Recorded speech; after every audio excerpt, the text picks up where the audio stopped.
আসসালামু আলাইকুম সবাইকে। অপরিণত ভালোবাসা গল্পের 65 নাম্বার পার্ট। তো বেশি কথা না বলে চলুন গল্প শুরু করা যাক। শ্রাবণ দুদিকে মাথা চাকিয়ে গাড়ির সব জানালা অফ করে দিল, ট্রান্সপারেন্ট থেকে সব জানালাগুলো ডার্ক করে দিল যাতে বাইরে থেকে কিছু না দেখা যায়। ধারা প্রায় কেঁদে দেবে এমন অবস্থা, সে কাঁদো গলায় বলে উঠলো, এ কি, জানালা কালো করে দিলেন কেন? আবার দরজা কেন লক করছেন আজব? আপনি কি আমায় খুন করার পরিকল্পনা করেছেন? এসব কি, কেন? গাড়ির সবকিছু ঠিকঠাক করে এবারে শ্রাবণ মুখোমুখি বসে পড়লো ধারার। ঠোঁটের কোণে বাঁকা হাসি ফুটিয়ে বলল, নাও এবার শুরু করো। আমতা আমতা করে ধারা বলল, কি শুরু করব? শ্রাবণ বলল, সকাল থেকে সর্বমোট 17 বার তুমি আমায় মুখ ভেঙচিয়েছ। নাও এবার শুরু করো সেসব।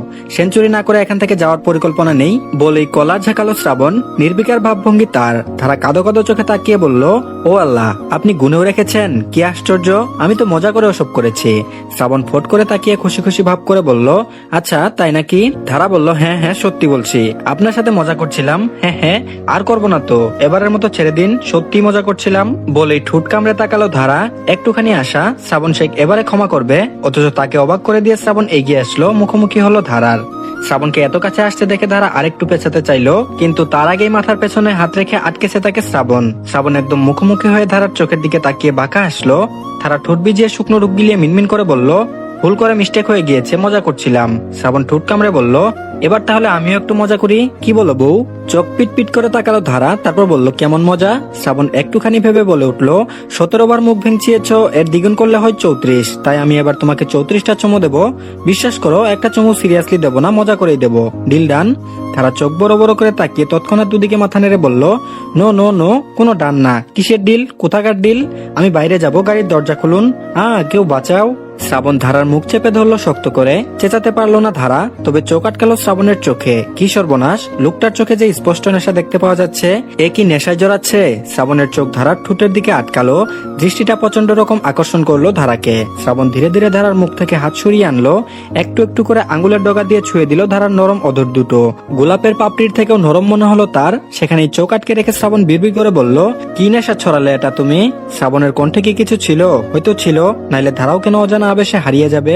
কেন তারও চোখ শ্রাবণের ঠোঁটে আটকাবে? তবে কি সর্বনাশটা আবারও হবে? ডিল তাহলে ডান হলো বলে? শ্রাবণ শেখ আবারও জিতে গেল, শেখ বাড়ির বংশধর বলে কথা, জিততে তো হবেই। সামিউল শেখ ইতিমধ্যে পাঞ্জাবির কালেকশন দেখতে দেখতে একটা দোকানে ঢুকে পড়েছেন। ইকরা আর সালমা বেগম এসকেলেটরের পাশে দাঁড়িয়ে অপেক্ষা করছে শ্রাবণ ও ধারার জন্য। খানিকক্ষণ পরেই দুজনকে আসতে দেখা গেল। ইকরা হাসি মুখে সালমা বেগমকে বললেন, ওই তো ওরা চলে এসেছে আন্টি। শ্রাবণ এসেই সালমা বেগমকে বলল, কি ব্যাপার, বাবা কোথায়? ইকরা বলল, অলরেডি অন দ্য স্পট, চল আমরাও যাই, প্রথমে পাঞ্জাবির কালেকশন দেখি, এরপর সবার জন্য শাড়ি দেখবো। শ্রাবণ ঘাড় উঁচিয়ে বলল, ওকে। কিন্তু সালমা বেগম লক্ষ্য করলেন বেচারি ধারা কেমন যেন গুটিয়ে রয়েছে, মাথা নিচু করে হাত কেমন করছে অস্থির হয়ে, চোখ তুলে তাকাচ্ছেও না। মেয়েটা তো একটু আগ পর্যন্ত বেশ উচ্ছ্বাসে ছিল, হঠাৎ কি হলো বুঝলেন না তিনি। জিজ্ঞেস করলেন, বৌমা কি হয়েছে, মুখটা অমন ভার করে রেখেছো কেন?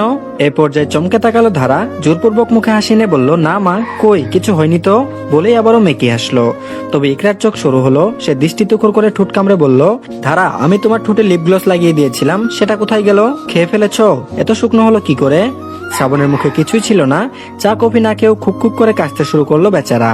মুখে হাত রেখে অন্যদিকে ফিরে সতর্ক হলো, পকেটে হাত দিয়ে টিস্যু বের করে সবার আড়ালে নিজের ঠোঁট মুছলো ভালো করে। কি আশ্চর্য, সালমা বেগম মনে হয় অত্যন্ত সহজ সরল, নইলে কেন তিনি কাতর দৃষ্টিতে তাকিয়ে বলে উঠবেন, আহারে বৌমা আসলে এসব আগে কখনো দেয়নি তো, তাই মনে হয় খেয়ে ফেলেছে।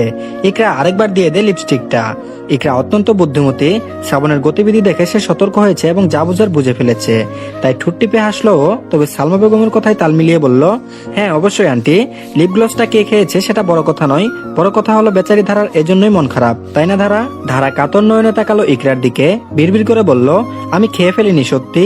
ইকরা হাসি আটকেছে কোনো মতে। সালমা বেগম এদের কোনো কিছু না বুঝে তারা দিয়ে বললেন, থুর, তোরা কি শুরু করলি, চল তো ধারা, আয় আমার সাথে।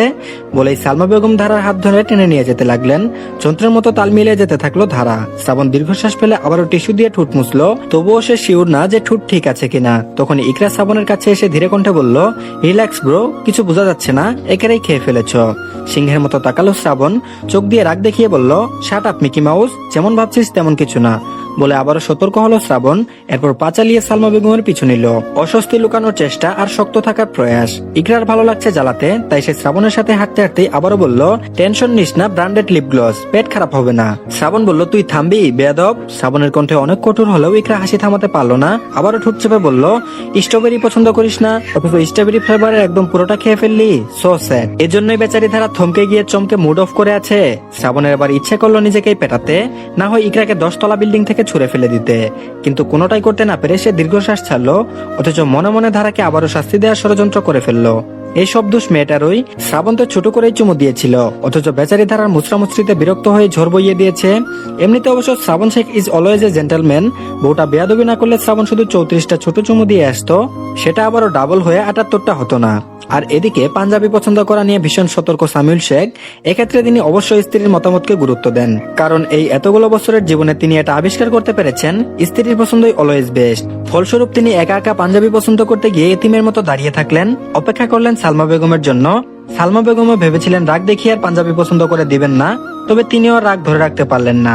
ইকরা আর ধারাকে শাড়ির কালেকশন দেখাতে পাঠিয়ে শ্রাবণকে নিয়ে সামিউল শেখের কাছে আসলেন। তবে এখানে এসেও শ্রাবণ উপলব্ধি করলো আজ ধারার পছন্দের পাঞ্জাবি কেনা দরকার। সেও দেখতে চাই সামিউল শেখের মতো সুপ্রসন্ন ভাগ্য তার কিনা, ধারার পছন্দ বেস্ট হয় কিনা। তাই সে আগে সামিউল শেখের পাঞ্জাবি কেনা নিয়েই ব্যস্ত থাকলো।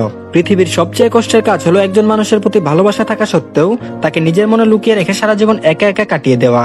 যারা ভালোবাসে তারা বুক ভরা ভালোবাসা নিয়েই ভালোবাসে। কারো ভালোবাসা একতরফা হয়, আবার কারো ক্ষেত্রে উভয় পক্ষের ভালোবাসাও থাকতে পারে।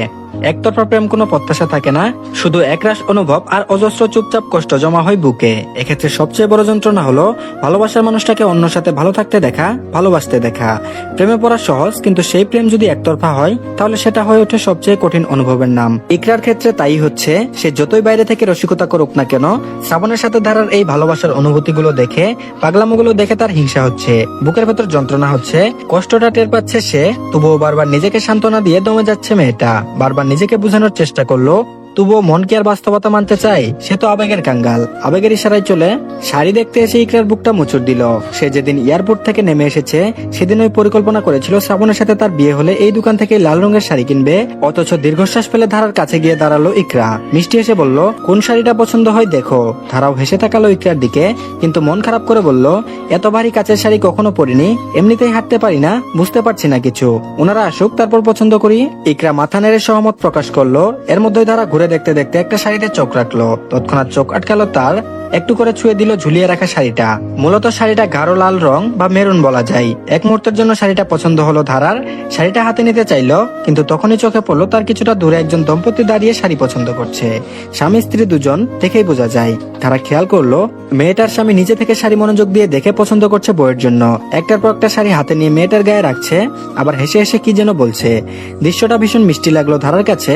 এক মুহূর্তের জন্য লোভ হলো, মন চাইলো এমন একটা মুহূর্ত নিজেদের মাঝে তৈরি করতে। শ্রাবণ কি তাকে পছন্দ করে শাড়ি কিনে দেবে? এমনটা কি হয়? মনে মনে এমন একটা আবদার করে নিজের পছন্দ করা শাড়িটা আর ছুঁয়েও দেখলো না ধারা। শ্রাবণের পছন্দ শাড়ি কিনতে চাইছে, সেই কথাটা মনে করে ঠিক করে রেখেই ইকরার পাশে গিয়ে দাঁড়ালো। ইকরা আশেপাশে তাকিয়ে বসার জায়গাটাতে গিয়ে বসে পড়লে ধারাও বসে পড়লো তার পাশে। ইকরা বড় করে শ্বাস নিল। ধারার দিকে তাকিয়ে এবারে একটু হেসে জিজ্ঞেস করলো, আচ্ছা একটা প্রশ্ন করি? ধারা চমকালো, তারপর মুখে হাসি নিয়ে সাবলীল ভাবে বলল, করো। ইকরা অপ্রস্তুত হলো খানিকটা, আশেপাশে তাকিয়ে সতর্ক হয়ে বলল, শ্রাবণ তোমায় খুব বেশি ভালোবাসে তাই না? ধারা প্রতিক্রিয়া দিল না, তাকিয়ে রইল চোখে একরাশ মায়া নিয়ে। এরপর সামনের দিকে তাকিয়ে ঠোঁট কামড়ে বলল, খুব বেশি কিনা জানি না, কিন্তু হয়তো বাসে।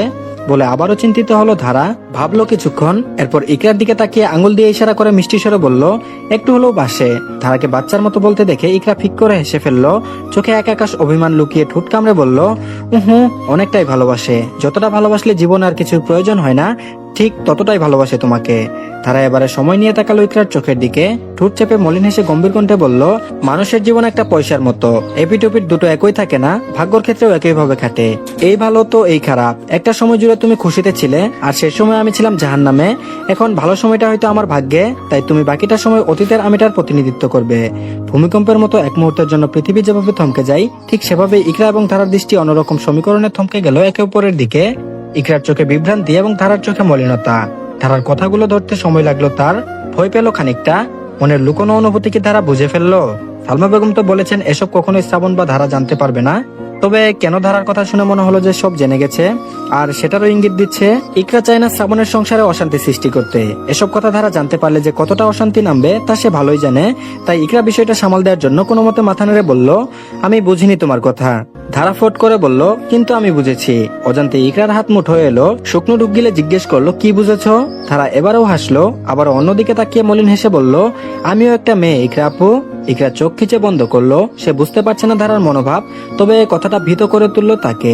অন্যদিকে চোখ ফিরিয়ে এড়িয়ে গেল ইকরা। ধারার মলিন হাসিটা দীর্ঘ হলো, আর কিছু বলল না। শ্রাবণ আর সালমা বেগমকে দোকানে ঢুকতে দেখা গেল। তৎক্ষণাৎ ধারা আবারও আগের মতো মিষ্টি হেসে তারা দিয়ে বলল, ওই তো ওনারা চলে এসেছেন, চলো যাই এবার। অপেক্ষা না করে শ্রাবণের কাছে চলে গেল ধারা। কিছুক্ষণ থ মেরে বসে থাকলো ইকরা, এরপর নিজে উঠে গেল, শ্রাবণের পাশে এসে দাঁড়িয়ে বলল, আপনি পাঞ্জাবি কিনলেন? শ্রাবণ কিছু বলার আগে সালমা বেগম ভ্রু কুচকে বললেন, না কিনেনি। ধারা অবাক হলো, তারপর বলল, কেন? সালমা বেগম কিছু না বলে ইকরাকে ইশারা করে শাড়ির কালেকশনের দিকে গেলেন। ওরা চলে যেতেই ধারা আবারও জিজ্ঞেস করলো শ্রাবণকে, আপনি এই পাঞ্জাবি কিনলেন না কেন? গায়ে হলুদ আর বিয়ের দিনের জন্য দুটো পাঞ্জাবি তো কিনতেই হবে, শার্ট পরে তো যাওয়া যাবে না, কিনেননি কেন? শ্রাবণ এবারে ভ্রু কুচকে তাকিয়ে বলল, বউ থাকতে আমি নিজে কেন পাঞ্জাবি পছন্দ করে কিনবো? সবার কেনাকাটা শেষ হোক, এরপর তুমি নিজে গিয়ে পছন্দ করে দেবে, তখন কিনবো। শীতল হাওয়া বয়ে গেল ধারার মনের কিনার দিয়ে। সে এলোমেলো দৃষ্টি ফেলে লজ্জা পেল বোধ হয়, মাথা নিচু করে ছোট করে বলল, ও আচ্ছা। শ্রাবণ খুশি হলো না এটুকু কথাই, একটু খোঁচা দিয়ে বলল, কেউ একজন বলেছিল সাদা শার্টে আমায় ভালো লাগে, কিন্তু কখনো তো বলেনি কোন রঙের পাঞ্জাবিতে ভালো লাগে, তাই বাধ্য হয়ে কেউ একজনের দরবারে এসেছে, নইলে কিনে ফেলতাম। তারা চোখ পিট করে তাকিয়ে বিষয়টা বোঝার চেষ্টা করলো এবং খানিক সময়ের মধ্যে বুঝেও ফেললো। মনে পড়লো সেই দিনের কথা।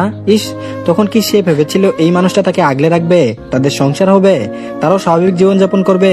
সেসব কথা মনে পড়তেই ধারা আবেগী হয়ে পড়লো। শ্রাবণ বুঝলো, তাই সেসব কথা মনে করাতে চাইলো না আর। ইরে যেতে জিজ্ঞেস করলো উল্টো, তুমি কোন শাড়ি পছন্দ করলে? এবারে চমক খেলো ধারা, কি আশ্চর্য! তারা এইমাত্র উপলব্ধি করলো যে তারা দুজনেই একই মনোভাব পোষণ করে কেউ ওই শাড়ি বা পাঞ্জাবি দেখেনি। এটা কি মনের মিল? ধারার হাসি পেল বোধ হয়, মাথা নিচু করে হেসেও নিল। এরপর শ্রাবণের দিকে তাকিয়ে সাহস করে শ্রাবণের সুরেই বলল, স্বামী থাকতে আমি নিজে কেন শাড়ি পছন্দ করব? আপনি নিজে গিয়ে পছন্দ করে কিনে দেবেন। এদিকে দুঃখের কথা হলো, আমাকে কেউ তো কখনো বলেইনি যে আমাকে কোন রঙের শাড়িতে ভালো লাগবে, তাই বাধ্য হয়ে স্বামীর দরবারে হাজির হতে হলো। শ্রাবণ চোখ শুরু করে তাকালো ধারার দিকে, হাসি পেল খুব। বউটা দিন দিন বড়দের মতো কথা বলা শিখেছে, কথা পেঁচাতেও শিখেছে। সে কোনো মতে হাসি আটকে ঠোঁট টিপে হেসে সান্ত্বনা দিয়ে বলল, খুবই মর্মান্তিক ঘটনা, সমবেদনা প্রকাশ করছি। আপনার কেউ একজন খুবই নিষ্ঠুর। তারা উদ্গ্রীব হলো, তারপর বলল, তা তো অবশ্যই, আর আপনার কেউ একজন কেমন? শ্রাবণ নাক মুখ কুচকে বলল, মন্দ নয়, সে শুভ্র নির্মল নিষ্পাপ ফুলের মতো, নীলাকাশের মেঘের মতো, ডানা মেলে উঠতে থাকা পায়রার মতো, পদ্ম ভরা নদীর মতো, সাদা গোলাপের মতো। সর্বোপরি আমার কেউ একজন ভীষণ সুন্দর, ভীষণ আদুরে। ধন্যবাদ সবাইকে। আজকের পার্টটি এই পর্যন্তই। আর পার্ট দিতে লেট হচ্ছে, আপনারা কিছু মনে করবেন না, কারণ রানিং গল্প একটু লেট হই, অনেক সময় রাইটারদের সমস্যার জন্য দিতে লেট হয়। আমি আমার থেকে যথেষ্ট চেষ্টা করছি খুবই তাড়াতাড়ি দিতে, তো সবাই আপনারা একটু মানিয়ে নেবেন। আর পরবর্তী পার্ট দিলে অবশ্যই কমেন্ট বক্সে লিঙ্ক পেয়ে যাবেন। ধন্যবাদ সবাইকে, ভালো থাকবেন সবাই।